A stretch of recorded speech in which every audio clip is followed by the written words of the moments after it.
A.R.. Rahman தயாரிப்பில் 99 பாடல்கள். மணிரத்னம் இயக்குன ஓ காதல் கண்மணி படத்துக்கு அப்புறம் தமிழ், இந்தி, ஆங்கிலம்னு 3 மொழிகள்லயும் 9 படங்களுக்கு பிஸியா இசையமைச்சிட்டு இருக்காரு ஏ.ஆர். ரஹ்மான்.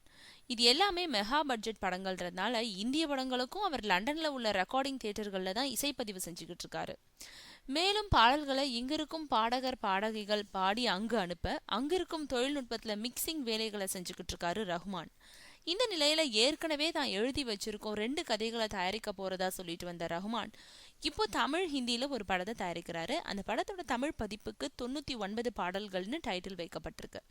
அந்த படத்தை விஸ்வேஷ் கிருஷ்ணமூர்த்தி இயக்குறாரு. ஹிமான் பட், டென்சிங் டாலா ஆகியோர் முக்கிய வேடங்கள்ல நடிக்கும் இந்த படத்துல மற்ற கேரக்டர்கள் எல்லாமே புதுமுகங்கள் தான் நடிக்கிறாங்களாம்.